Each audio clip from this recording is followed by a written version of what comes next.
background in sort of public service began when I was 17. I actually joined the Marine Corps, and I was probably least likely, if you saw my high school photos, to join the Marine Corps. I had hemp necklaces and long hair, but I was also on a kick to challenge myself, and I knew I didn't want to go to school, so I did the next best thing, and the most challenging thing I thought at the time, and that was join the Marines. I spent 4 years in the Marines, 2 years in Annapolis, Maryland, attached to the 8th and I Barracks in D.C., and then went on to Camp Pendleton out in California, where I was deployed to Iraq. And a little side note there, I think they should do it the reverse, because once you go to 8th and I and you become a barracks Marine, then the Marine Corps looks pretty easy, and you lose all sight of what it's like to be a Marine.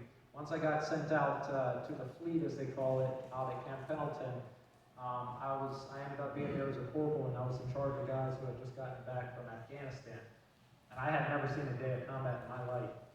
And it was a road of me learning from some younger fellas how to be a Marine once again. And then we ended up going over to Iraq, where I finally garnered the respect.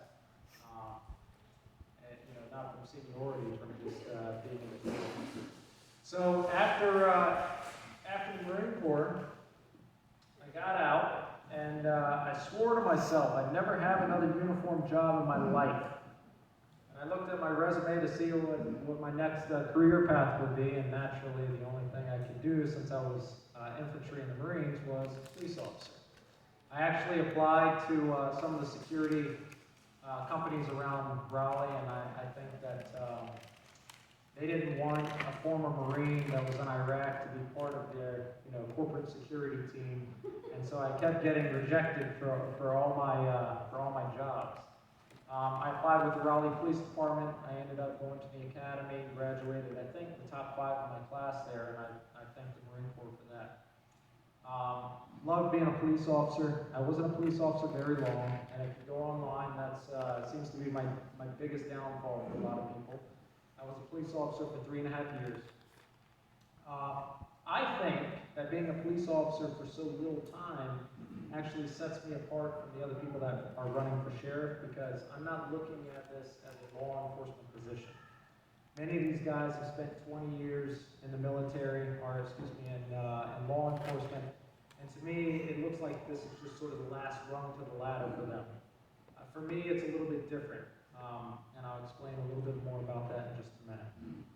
So, I did 3.5 years with the Raleigh Police Department. Like I said, I loved every minute of it, but sitting in a parking lot one night, writing a report, late one night in the winter, nothing going on, I just sort of had this epiphany, and I said, is this it? Is this what I'm going to do for the rest of my life? And I still had a bucket list of things that I wanted to do. So one of them was travel to Europe and live in a big city. And I didn't really see that happening being a police officer in Raleigh. So 2 weeks later, I put in my resignation letter. I quit and ended up applying for a position overseas as a security contractor with one of the security contracting companies operating in Afghanistan. And went over there for what was supposed to be 1 year, and it ended up being 2 years. The money's really good. That second year, I realized that the money's not real. I can't come back here to a job that will translate to that much money here in the United States. So in between, I actually had a layover in Spain. I got off the plane to fulfill one of my bucket list items. Got off the plane, and I wanted to drink coffee at a sidewalk cafe in Europe. So I had a 6-hour layover. I took the train into Madrid there, was drinking coffee, and I tell you, it was the perfect weather, the sounds were perfect, the architecture was perfect, and so I decided to act on my second bucket list item, which was to live in a big city in Europe. So I actually stayed for a year to figure out what I wanted to do when I came back to the States. Naturally, while I was there, I decided I would try to start an online company so that I could be free and travel as I pleased. Not be tied down to one location, and the transition was very smooth from carrying a gun most of my life to marketing and web design. So I started a company. I had no idea what I was doing. had never marketed a thing in my life, had never built a website in my life. But for some reason, it appealed to me, and so I started a company called Zero Zen Design, which I recently sold here in January after running it for 11 years. So I was able to sell it for a little bit of money, so I must have done something right along the way, because I was able to sell it for a profit.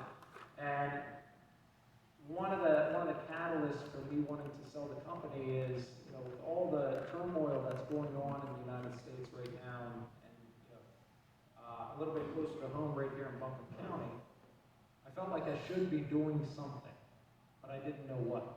I mean, up to this point, I'd served in the Marines, I'd served as a police officer, and I don't know, it was just something inside me that felt like I wasn't doing what I should be doing, building the company and marketing other people's businesses for them. So, fast forward, the Republican Party actually asked me to run for sheriff.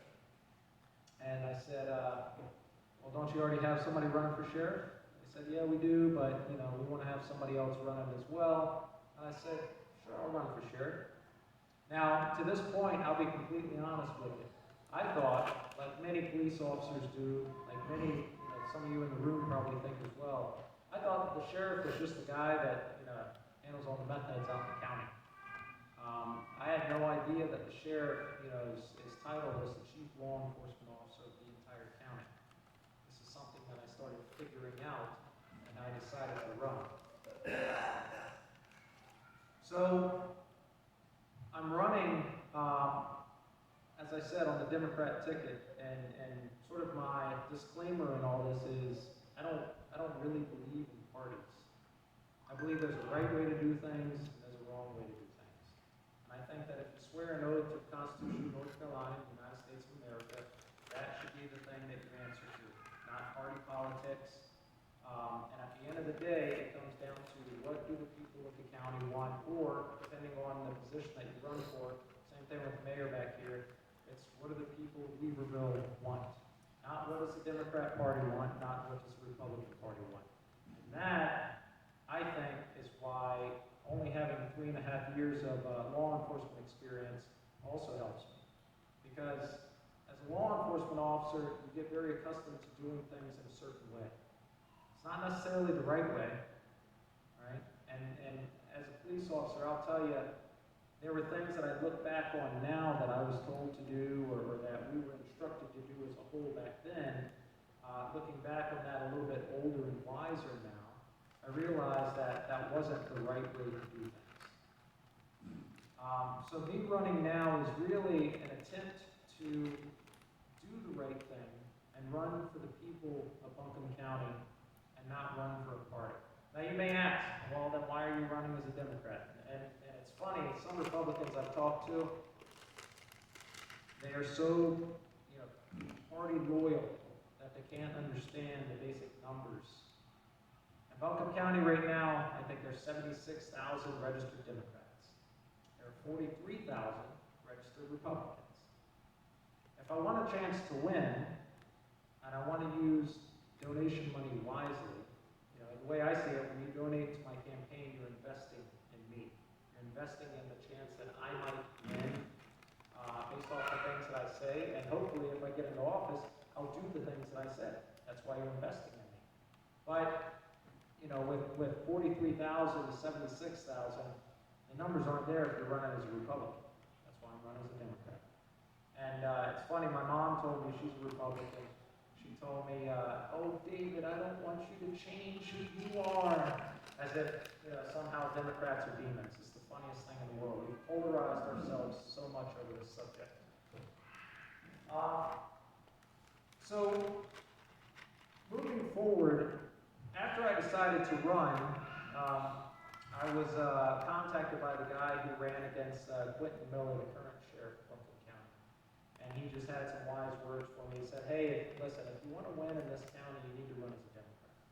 He said, that's the only opportunity you're going to get to win, just because they got the numbers. I said, all right, well, fine. So I went online. I was a Republican for 4 days at that point. I was a Republican for 4 days. I went online, and I registered as a Democrat. And as I said, the parties don't matter to me. It's what the people of Buncombe County sheriff, that's what I'm listening for.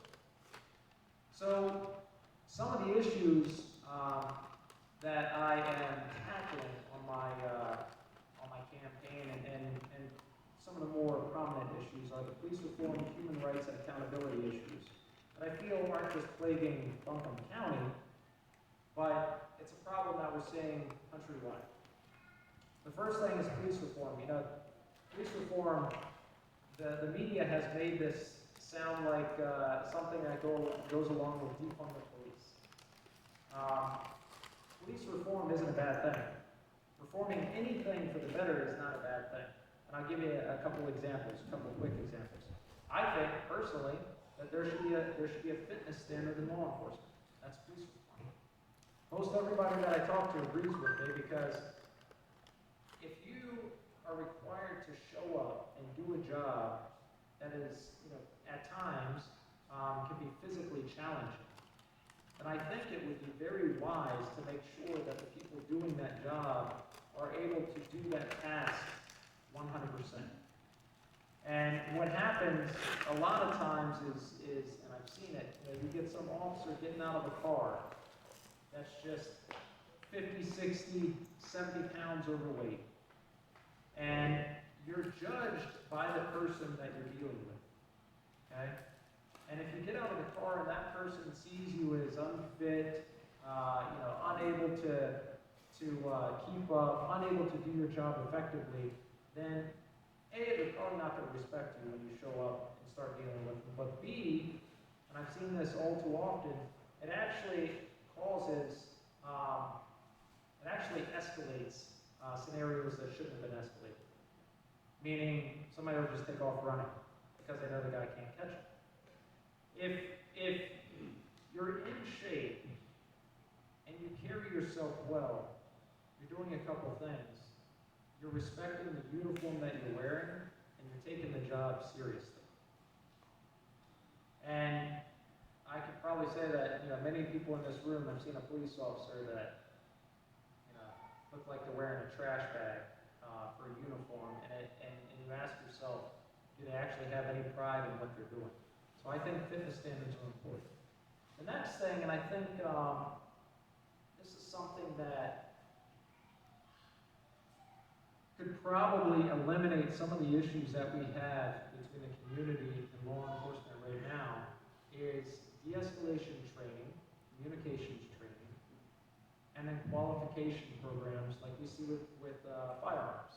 Firearms, you have to qualify twice a year. If you don't qualify, you're not a police officer anymore. The likelihood of you going out and using your firearm in the line of duty is very slim. The likelihood of you going out and talking to individuals and having to solve problems and having to understand what somebody's saying and empathize with what kind of situation they're going to is 100% every day. But the only time when I was a police officer that I was ever required to qualify with using my words was when I was in the academy. It was one of the requirements to graduate the academy. But it seems like once you get out on the street, that requirement to be able to communicate effectively with other people goes out the window. And as time goes on, and I won't say for all officers, but as time goes on, you get used to just showing up and taking charge of situations, and the whole communication side of things goes out the window. You start directing and telling people exactly what you want them to do, and in today's age, people don't respond to that very well, I've found that.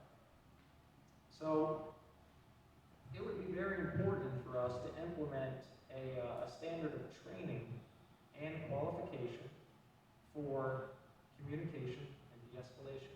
I think, a couple things could come from that.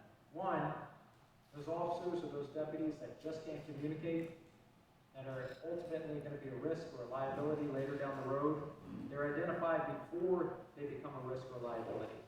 They're identified before a scenario happens. Prime example, not far from here, is in Woodfin, where I believe his name was Mr. Barker, ended up getting tased and then charged with assault on an officer. Yet I watched the whole 12-minute video, and if anything, the officer escalated the situation to the point to where Mr. Barker ended up getting tased, and now he's still sitting in jail with assault charges. None of that should have happened. It all spawned from a check on the welfare, essentially, sleeping in his car. So if that officer had gone up to that car, knocked on the window, and said, "Hey, somebody called in that you were sleeping in your car. I just wanted to check in on you, make sure everything's okay," I guarantee you, 100%, that whole scenario would have gone 180 degrees different. And we wouldn't end up with, Buncombe County and Woodfin being put in the spotlight, and a video that Citizen Times promptly took down because I think they were worried it was going to get out and into the mainstream media. But these kind of scenarios don't need to happen. And as we saw in 2020, what happens here in Woodfin, because some officer or some deputy doesn't know how to communicate effectively, ends up impacting people around the country. It ends up getting officers killed in Nebraska just because they're a police officer. And that kind of stuff doesn't need to be happening. So we need to identify who those officers are, those deputies are. If they can't qualify with their words, they can't qualify effectively during these qualification programs, and they're out. They need to go find another job. The other thing is human rights. So every individual should have equal protection under the law and from the law. In other words, and I don't think anybody in this room is going to disagree with me when I say that everybody should be treated equally when they go into a courtroom. Everybody should be treated equally when they're dealing with a police officer. There's no reason why some people are treated one way and other people are treated others. Okay? And it's not just a black and white thing. It's not a Democrat and Republican thing. We see it happening all across the country right now. Just depending on the scenarios, the judges, the officers, or what have you. And that's one thing here in Buncombe County that I would really take seriously. I think, that right now, and this kind of leads a little bit into the accountability aspect, I think that right now, things happen in Buncombe County between law enforcement and citizens, or the courts and citizens, or elected representatives and the citizens that go unchecked. So something happens on a traffic stop, the person being stopped just doesn't feel like it's quite right, they file a complaint with the police department, and that's as far as it goes. It never goes anywhere else. It becomes unfound. As a sheriff who swears an oath to protect the rights of the people, who swears an oath to the Constitution of North Carolina and the United States, it is important, I think, that these people be able to come to the sheriff with these complaints. And that is one thing that I would set up within the sheriff's office to make sure that we can handle these types of complaints, these infringements on people's rights. Now, I wrote earlier on my Facebook page, obviously there's going to be unfounded claims that happen. But if there's a percentage of people where something happened that shouldn't have happened the way it did, whether it be an elected representative, whether it be a police officer, judge, DA, anybody, if they do not act according to the Constitution, then they should be held accountable. And that is that's a basic human rights thing. Basic human